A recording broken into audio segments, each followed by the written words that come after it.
Judas, Unang Kabanata. Si Judas na alipin ni Hesukristo at kapatid ni Santiago sa mga tinawag na minamahal sa Diyos Ama at iniingatang para kay Hesukristo. Kaawaan at kapayapaan at pag-ibig ang sa inyo naway paramihin. Mga minamahal, samantalang ako'y totoong nagsisikap ng pagsulat sa inyo tungkol sa kaligtasan nating lahat, ay napilitan akong sumulat sa inyo na inaaralan kayong makipaglabang masikap dahil sa pananampalataya na ibinigay na minsan at magpakailanman sa mga banal. Sapagkat may ilang taong nagsipasok ng lihim, yaong mga itinalaga ng una pa sa kahatulang ito, mga di banal, na pinalitan ng kalibugan ang biyaya ng ating Diyos, na itinatatwa ang ating iisang guro at Panginoong si Hesukristo.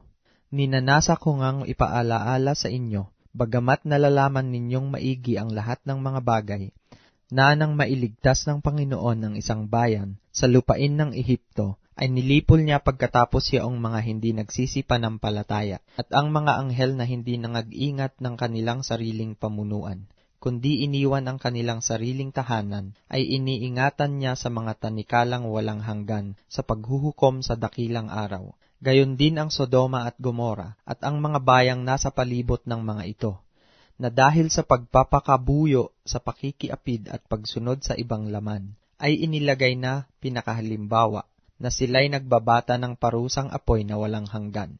Gayunmay ang mga ito rin naman sa kanilang pagkagupiling ay inihahawa ang laman, at hinahamak ang mga paghahari at nilalait ang mga puno. Datapwat ang Arkanghel Miguel nang makipaglaban sa dyablo na nakikipagtalo tungkol sa katawan ni Moises, ay hindi nangahas gumamit laban sa kanya ng isang hatol na may pag-alipusta, kundi sinabi, sawayin ka nawa ng Panginoon. Datapwat ang mga ito'y nangalipusta sa anumang bagay na hindi nila nalalaman, at sa mga bagay na talagang kanilang nauunawa, ay nangagpapakasira na gaya ng mga kinapal na walang bait. Sa aba nila, sapagkat sila'y nagsilakad sa daan ni Cain, at nagsidaluhong na walang pagpipigil sa kamalian ni Balaam dahil sa upa, at nangapahamak sa pagsalangsang ni Kore.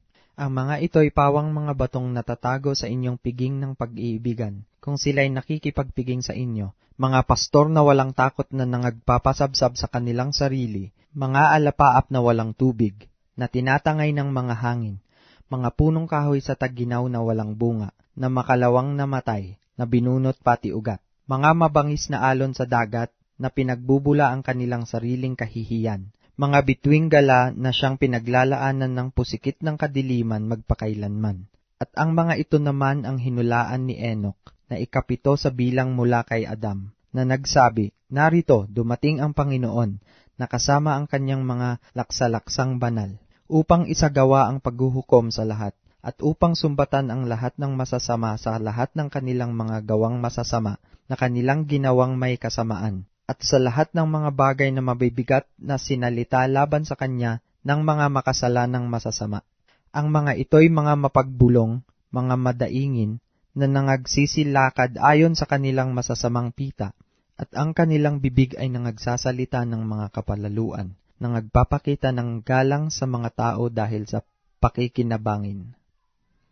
Ngunit kayo, mga minamahal, ay alalahanin ninyo ang mga salitang ng unay sinabi ng mga apostol ng ating Panginoong Hesukristo, kung paanong sinabi sa inyo, magkakaroon ng mga manunuya sa huling panahon, na magsisilakad ayon sa kani-kanilang masasamang pita. Ang mga ito ang nagsisigawa ng paghihiwalay, malalayaw na walang taglay na espiritu.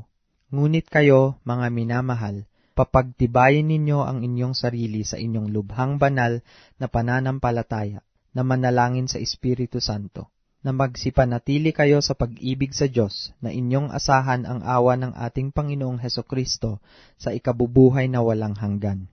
At ang ibang nag-aalinlangan ay inyong kahabagan, at ang iba'y inyong iligtas, na agawin ninyo sa apoy, at ang iba'y inyong kahabagan na may takot, na inyong kapuutan, pati ng damit na nadungisan ng laman.